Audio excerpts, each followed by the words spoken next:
Essentially, everywhere you look in this country, every province has a minimum wage that's legislated, and no minimum wage pays enough to raise a full-time, year-round worker above the poverty line. I think we can do better than that.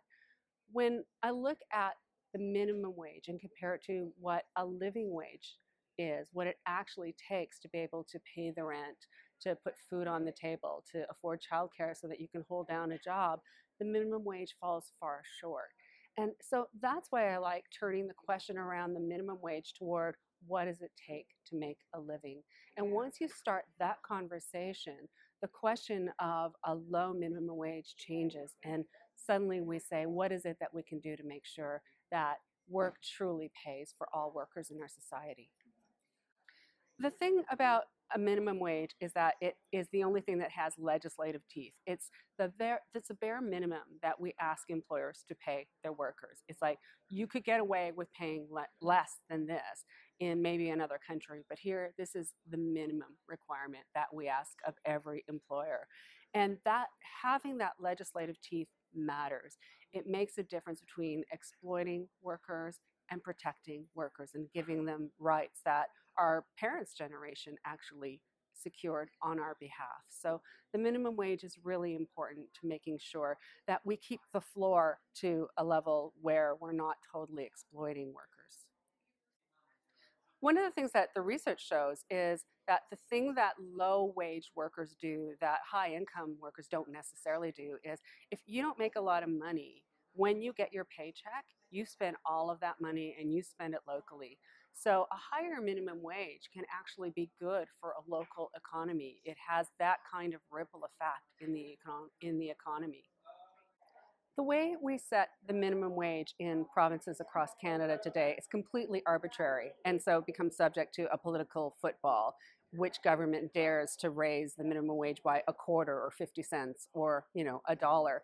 There are other measures, benchmarks that we could introduce to try to make sense about why it is that a minimum wage should be at a certain level and how it is that we could raise the minimum wage according to what values. So if we decide as a society that if you're working full-time year-round, you shouldn't be living in poverty, then measuring the minimum wage against the poverty level is one benchmark where you could go that way. But there are other ways too. Not so long ago in our history, we were talking about pegging the minimum wage in relationship to what other workers in society make. And when you look at minimum wage as a tool to help reduce income inequality, then you say, well, what if the minimum wage was set to within 60% of the average industrial wage? Suddenly, it's not some arbitrary political number taken out of thin air. It's actually set relative to the average of the rest of the workers in a province. I think that's meaningful. $15 for a minimum wage is a fantastic starting point. In fact, there's a whole movement happening right now in the United States of America where you have retail sector workers and service sector workers demanding of companies like McDonald's and Burger King to pay $15 an hour. Next door here to BC, you have the city of Seattle saying we're going to pay our workers a minimum of $15 an hour. It's only a matter of time that that movement starts here. $15 an hour is a great starting point. It gets you to almost within 60% of the average industrial wage. It pegs the minimum wage to something that's very meaningful, that workers earn something relative to the rest of the workers in their own province. I think that's a very important step forward. A lot of the business-backed arguments about the minimum wage really don't bear out in the literature. There's not a lot of research to show that the impact of minimum wage is quite as negative as they make it out to be whenever any province engages in a discussion about raising the minimum wage. What they don't talk about when they start saying minimum wage, you're going to kill jobs, they don't talk about how secure jobs can become with a higher minimum wage. And here I'd like to talk about Walmart versus Costco.